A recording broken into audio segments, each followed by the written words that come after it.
Alright YouTube, welcome. This is Yusuf here, and for tonight we've got a run, or at least the first part of a run of my favorite game of all time, possibly. That being Sonic 3 and Knuckles. Now overall, the main reason why I love this game in particular is, I'd have to say, because of how much time I used to play this game as a kid. It's probably one of my most played games of all time. Yeah, as such, I thought I'd start with this game because of how much nostalgic value it held with me. Yeah, it made it seem... Also, in case you're wondering why the audio seems to be very off, it's mainly because I actually couldn't record while playing the game as I had originally wanted.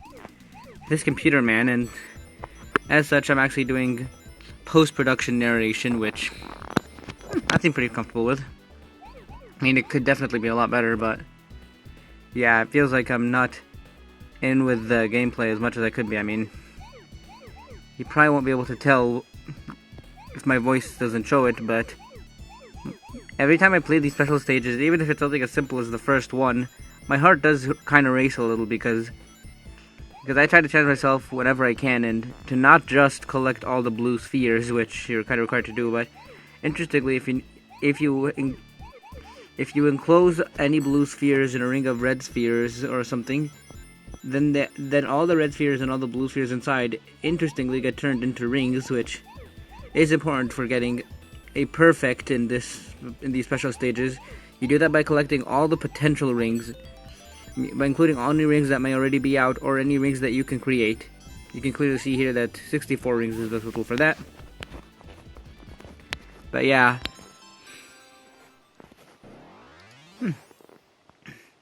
Yeah, just a disclaimer from now, considering I'm post-production, that I won't be able to do this for every single stage perfectly, but I'll definitely try to get every single Chaos Emerald I can.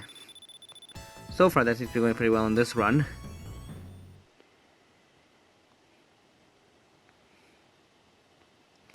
Anyhow, back to... why am I pausing like this? I forgot why I paused there, but...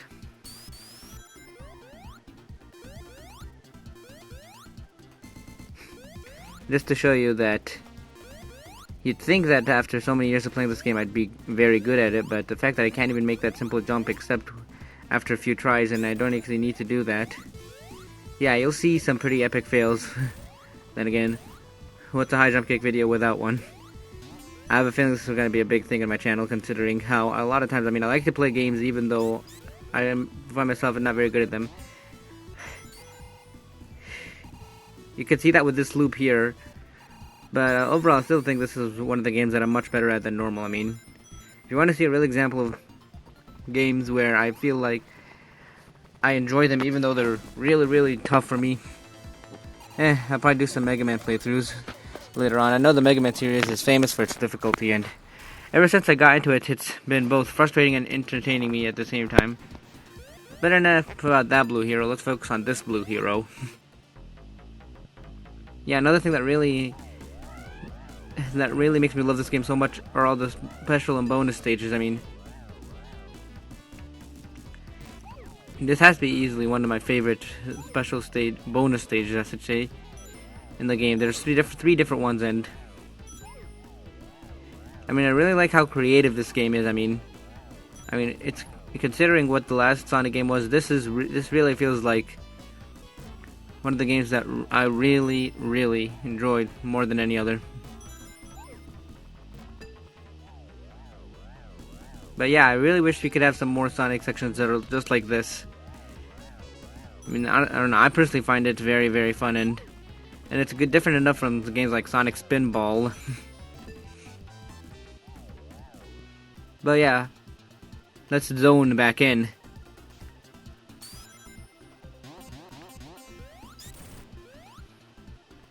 And interestingly enough,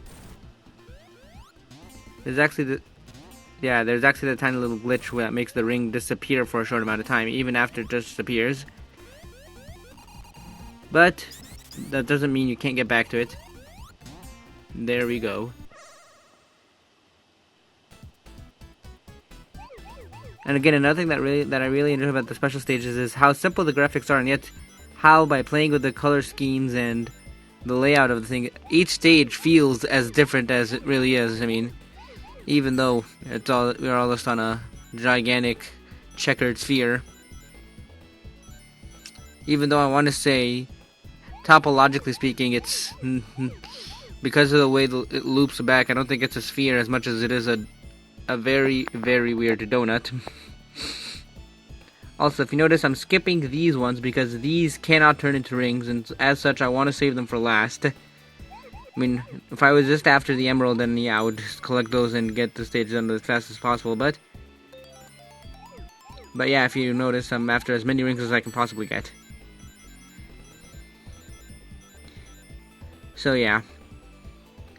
Also notice, whenever you're encircling blue spheres, well, that was a big epic fail, and let me tell you, when I was playing this, I actually hissed and growled at how frustrating that was. Considering I was 2 rings away from the perfect run. Also, although there's a lot more than those blue spheres left, I decided to collect them early anyhow. That's because I knew I couldn't get the perfect run, even if I got all the potential rings left. Plus, I mean, now that I wasn't getting the perfect run, I wanted to get this done as soon as possible, considering how my heart pretty much races whenever I'm in these stages, even if it's like at the beginning, and it's pretty easy. Just the increasing speed and the overall speed at which all the checkered blocks come in really gives you the impression that you're going a lot faster than you actually are, and that you need to be a lot more on your game. And then again, if I was really on my game, I wouldn't have missed those 2 annoyingly. But in any case, I got the emerald, so that's what matters. And interestingly, you can still get a continue even without a perfect score. And here's another interesting glitch. If you notice, the stage background music here is a little different than it was before we entered the special stage. This is actually the Act 2 music. For some reason, it plays if you're in Act 1 after that big robot burns it up. You'll see that robot later, but after the big robot burns it up, then the stage looks a lot like Act 2 should, and as such, the game kind of thinks that you're in Act 2. Whenever you leave the special stage, it loads up the Act 2 music. But yeah, it's time to take revenge on this stupid little robot anyhow. Also, just to show you how you're not really supposed to fight it. I mean, I didn't get damaged there because of the fire bubble, which really is useful, but still, you should probably be a little more careful. Also, another thing I really love about this game, the fact that you can just jump and flip the sign for as long as you can, and you can occasionally have it reveal certain power-ups, like, I think there's a bubble barrier here, I'm not so sure. But yeah.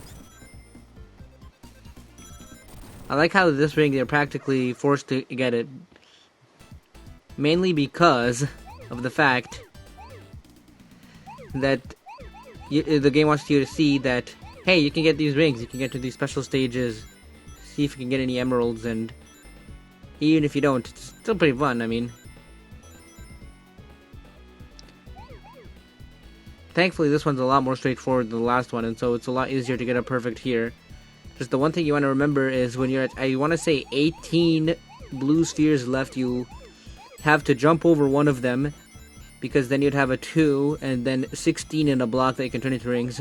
You have to only get one of those 2, turn all 16 of those blocks into rings, collect all the rings, and then collect the final one. I think I slightly messed that up in this stage, but I correct for myself, as you'll probably see.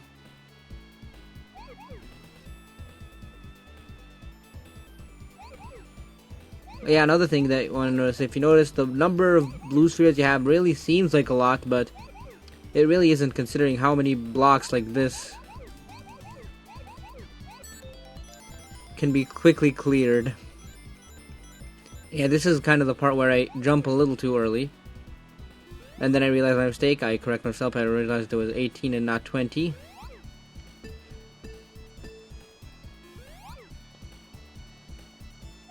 So yeah, that's where you want to jump, where I jumped right there, and just so you can collect all the rings. Yummy. Perfect.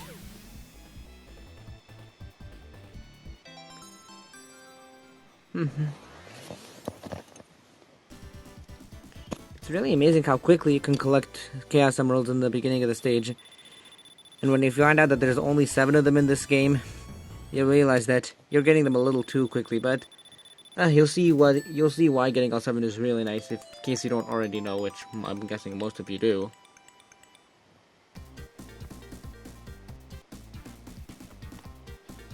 Again, I don't know why I paused there, but here's an accidental proof of concept.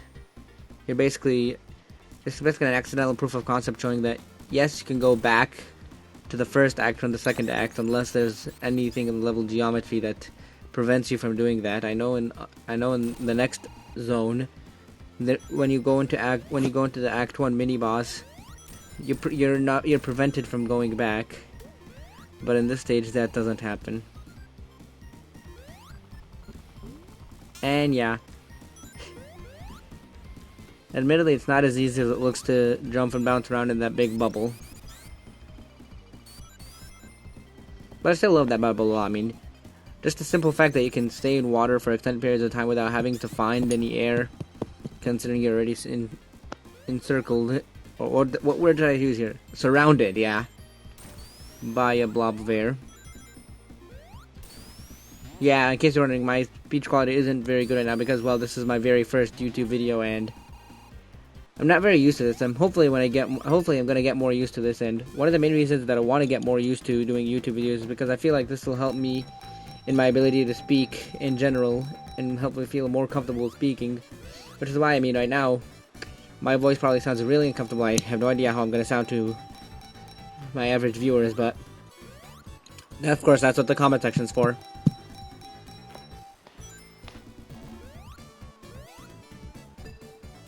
Anyhow, I never really understood what the main point was with all those weird geometric twisty shape thingies in the background. I mean, as a kid, this really perplexed me a lot. Like, this really caught my interest, but, like...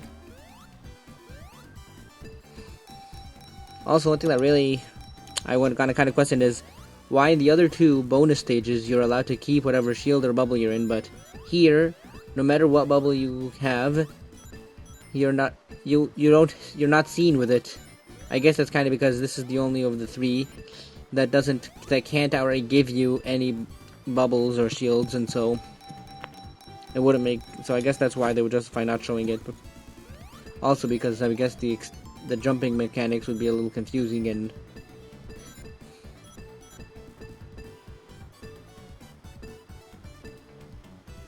But yeah, I still really love this callback to I think it was the Sonic the Hedgehog 1's bonus stages with the blocks that eventually turn into gold blocks. Oh, and by the way, remember that thing about what I said earlier about... Okay, never mind, that's something later. And one thing that I really got confused as a kid is why this red wood only appears in one place in the stage. I mean, you would kind of expect it to be in more than one place, but...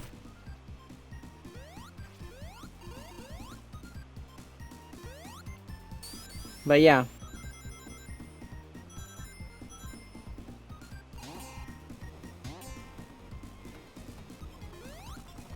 And there's the epic fail you were all waiting for.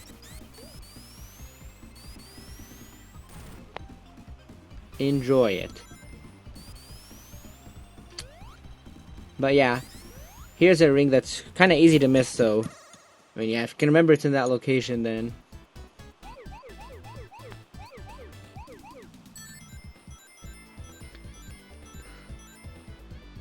For some reason, I feel like this is the only one that kind of looks like another place other than just this weird planet thing. I mean, I can imagine this one... I mean, I guess you could kind of make the argument that a lot of the color schemes are references to zones in this game.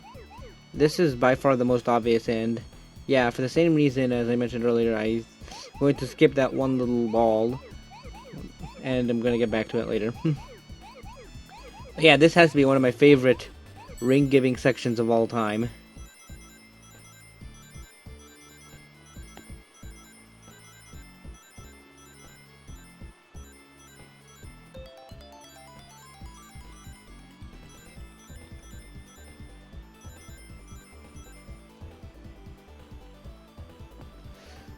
But yeah, overall, this has to be one of my favorite color schemes, considering it actually kind of looks like you're in a carnival at night.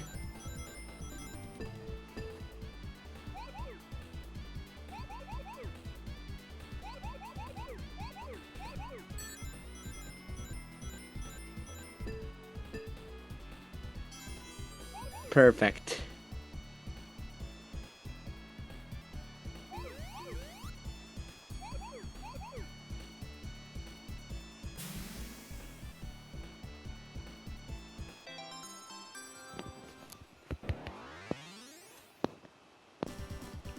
I mean, yeah, it's really weird how we already collected more than half of the Chaos Emeralds, and we're still only in the first zone.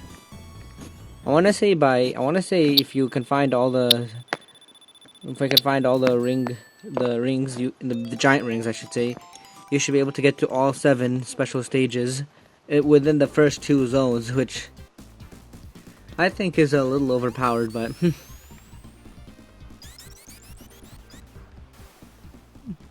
but hey, I guess they kind of really wanted to introduce the new mechanic of Supersonic, make it a lot easier for players to enjoy it and enjoy their game. I tell you, in my case, it works.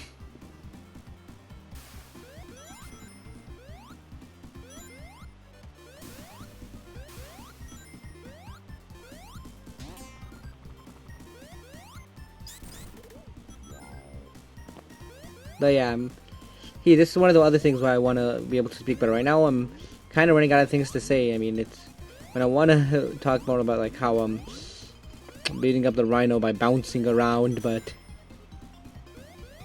or the same with that coconut throwing monkey. But yeah, one of the things why I want to improve in my speaking is because, I mean, yeah, but here we are back in our favorite stage again, but you probably already know what I was gonna say anyhow, even though I don't. Also, is it weird that that ring thing respawn? I know that doesn't normally happen if you don't fail to collect one.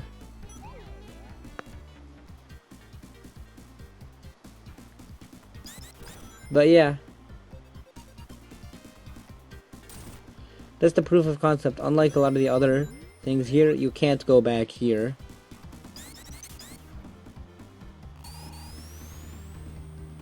But yeah, this is also one of the weird things. One of the things I really found really weird.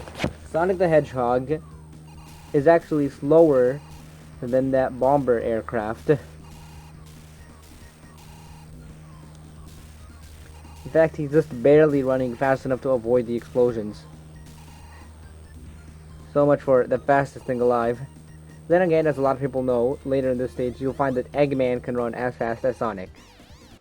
Also, in case you're wondering what that big video cut was for, I accidentally cut off, the recording accidentally turned off, and so I paused the game temporarily. Well, not that it really matters, because epic fails, they keep getting more and more epic.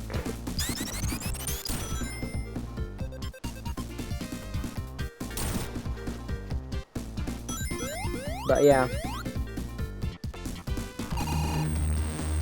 Although it might, yes, I guess that could be seen as like a proof of concept saying, hey, you know, it might look like I'm available for attack, but he's just there to trick new players.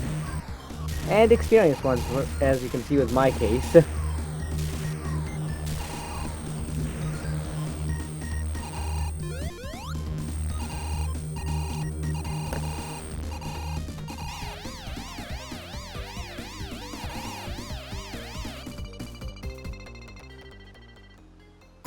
So now I know not to hit him in that weird spot. I remember why I never really did that as a kid. However, here's something you should also learn. Notice how since Tails hit him first, he was in his invincible frame and there was nothing to stop me from doing that. So, if you really want to have the point hammered in, do not attack him when you're at risk of falling into the pit. Admittedly, it's been a bit of a while since I last played Angel Island Zone, so even though it's the first stage, it's been somewhat of a while since I've last played this game, so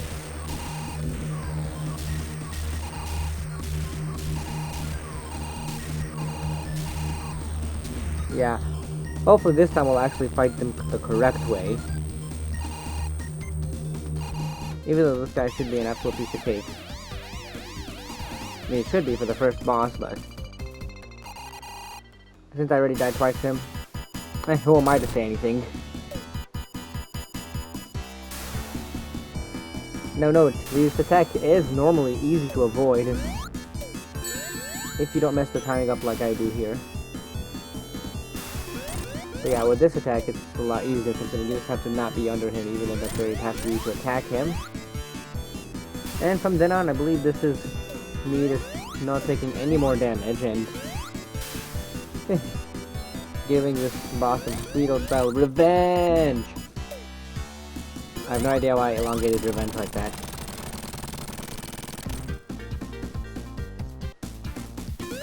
But yeah, another thing that I really like is how the animal capsules this time can come from above and you have to hit them.